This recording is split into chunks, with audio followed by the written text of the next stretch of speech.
get a little long-winded, so I think there's somebody here with a sign that's going to tell me when it's time to cut it short, so I really appreciate that. Yep, we're going to need you for that, Anthony.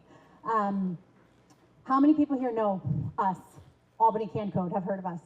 Awesome, thank you. I'm so glad you have.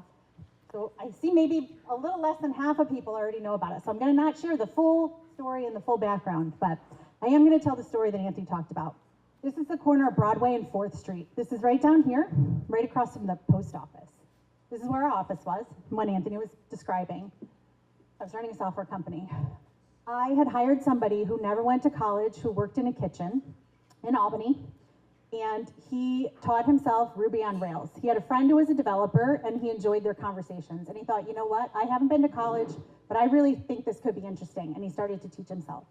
We were hiring Ruby on Rails developers. At the time, this was like 2015, 14-ish. Very hard to hire people remotely. There was someone I was planning on hiring. They lived on an alpaca farm in Idaho. This was not common back then. He taught himself Ruby. He came to work for us. Some of you may know Susan Lundberg. She came to me, she said, you've been talking a lot about alternative talent. Well, now I have an opportunity for you to hire somebody. So he came to work for us. He sat side by side with a recent college grad from one of the top tier computer science engineering programs in the area, which I'm also very fond of, having been to a program like that. And he sped past that person. And I looked out my window, and this is the view that I had, and I saw somebody crossing the street, and I said, she could be a developer. He could be a developer. They could be a developer. Holy smokes. They have no idea. They have the aptitude for these high-paying tech sector jobs because they've never been taught. The schools today, surprise, surprise, are still largely not teaching computer science. They're getting better than when we started, but they're not where they need to be.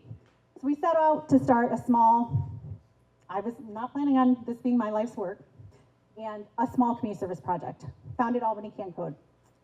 I probably am already 2 minutes in, and I haven't even got started getting to the stuff I actually want to say. So I'm gonna get fast through these slides. What we do is essentially workforce development training programs. You can think of us kind of like a boot camp, but I would actually not, because what we do is we find the most disconnected, marginalized individuals in our communities, and we help support them, and we believe in them. We believe actually they can do this work too. And that's one of the innovations, is that actually believing most people can do these high-paying tech sector jobs. So a whole bunch of info that I could tell you about how it all works. I'm not gonna do that because I really want to get to the data, because I was asked to come here today to give an update. So I'm not gonna give you my normal spiel, I'm gonna give you the update spiel. This is the new spiel, you guys are seeing it for the first time. These are some of the faces of some of our trainees back when we were in person. I'm so glad I have a slide of Anthony, because he's been to probably every class. We're now fully remote, fully online. After the pandemic, we never went back online. We never went back in person. We used to be in person in community college locations, helping community colleges figure out how do you actually bring these, in-demand tech skills to people. Now it's fully virtual, which really helped us grow very quickly. Because of the pandemic, people started to understand that if you don't have a computer, if you don't have the internet, it's actually impossible to work. Not everybody can, quote, work from home without those technologies, and our work started to explode across the state. So at that time, we changed our name to CanCode Communities, because we started to get calls from all up and down 90. Every single major city in New York State we heard from saying, how are you doing this, Albany? Can you help us here? So we have programs in New York City right now, Hudson Valley, Mohawk Valley, Western New York, the Berkshires, and a small pilot program in Selma, Alabama, because a partner in the Berkshires said to us, can you start in Selma? And we're doing that. But this is the good stuff. This is the stuff that I really, really wanted to share today. So we started tracking our data in 2009. We wanted to understand what is the impact of the work that we are doing in a person's life. And quite frankly, what is the economic impact in a person's life? We want to measure the economic mobility in their take-home pay.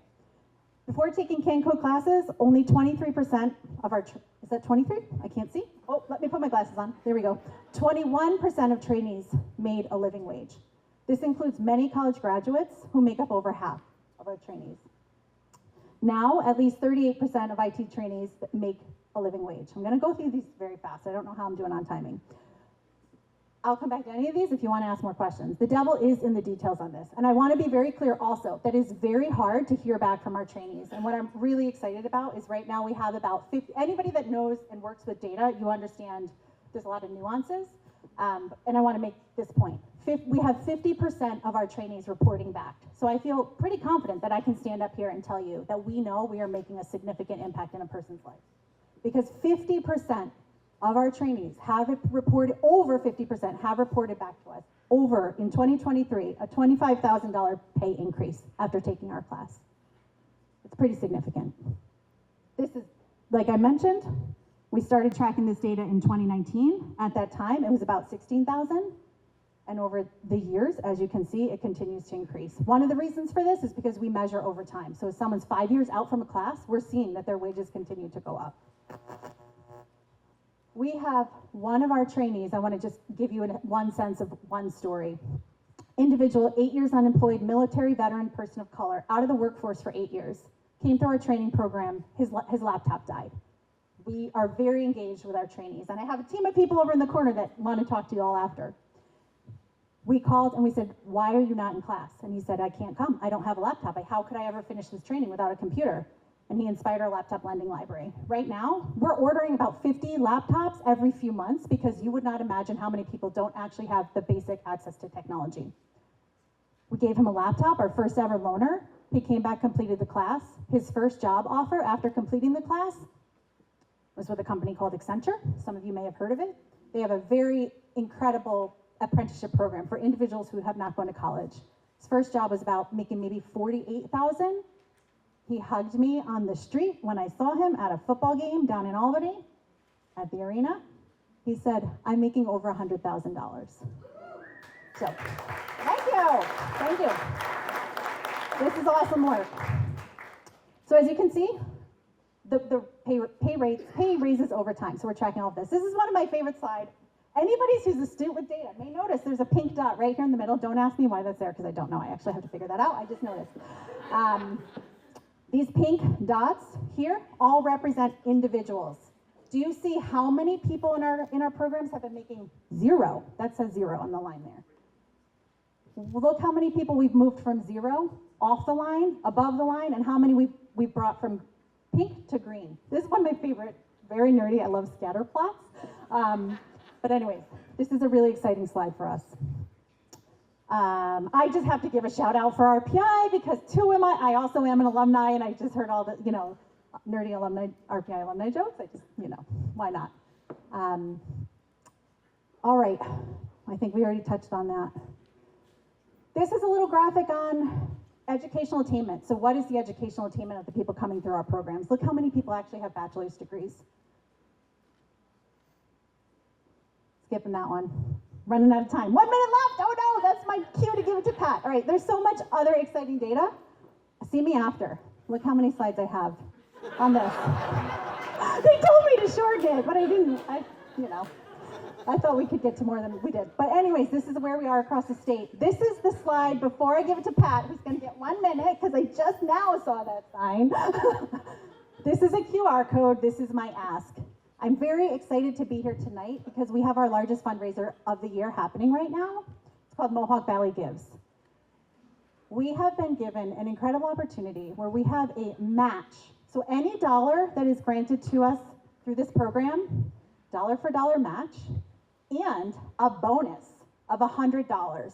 So if you were to make a contribution through this QR code tonight because you want to be a part of the work that we're doing and you want to support the next round of people going through our programs, scan the code, see us after. We'll pass out sheets. We're prepared. We will get, if you want to make a $10 gift, that will turn into $120. That is not normal in philanthropy. So that's your chance. I'll leave it up here while Pat is talking. And now that minute. All right. Hi, my name is Pat Lacey. I am a curriculum coordinator and instructor at CanCode. I have had the opportunity to instruct the AI course, and I'm going to be instructing the cybersecurity course in the fall. And a brief overview of the AI course, we kind of break everything down into 3 sections. We talk about the consumer level, basic introduction to large language models and chatbots like ChatGPT and Gemini. And then we talk about the developer side of things, usually a first introduction to the world of APIs to any of these trainees. And we use the OpenAI API also work with libraries like LangChain and Hugging Face to incorporate that into their programs. And then we get into the nitty-gritty with machine learning, and we talk about, the components of a model, the training process, and all the different model architectures, actually rounding things up with a training of a convolutional neural network. And I know we're brief on time, so I'll go into cybersecurity here shortly. Cybersecurity, it's a very introductory course. We really focus on networking, understanding the components of a network helps a lot when trying to protect it. And so this is, the introductory to a network, addressing, segmentation and virtualization, and amongst other topics. And this is aligned with CompTIA's Network Plus certification, which also a really nice thing with part of our funding. We give trainees the opportunity to get a certified exam voucher for that certification, so they can take the test and get that certification after taking our course. So yeah, brief overview of cybersecurity and AI. I don't know if we have time for questions. I'm sorry, we might. Do we have time for questions? Does anybody have a question? Did the students have to pay a class fee or something, or is it free? Great point, Anthony. Thank you. I don't believe I said that. At 95, actually right now it's 98% of our trainees pay nothing to go through our program. So that's how your support would be used.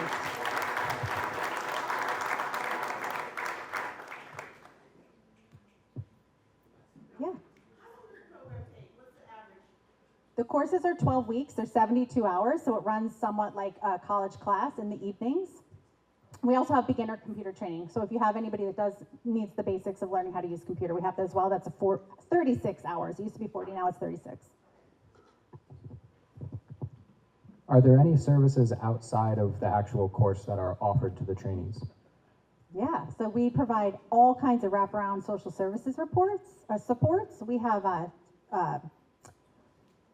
trainee success coach, one of our trainee success coaches who just started with us. Within the 3 months of being on the job, he connected one individual to housing. This person was going to be losing their house because they were back on rent. We had another person that was dealing with addiction issues and was connected to recovery services, and another with food insecurity. So all of those things that go into living a good life, we support our trainees with. Thank you for giving us the bonus time. You guys are amazing. Thank you.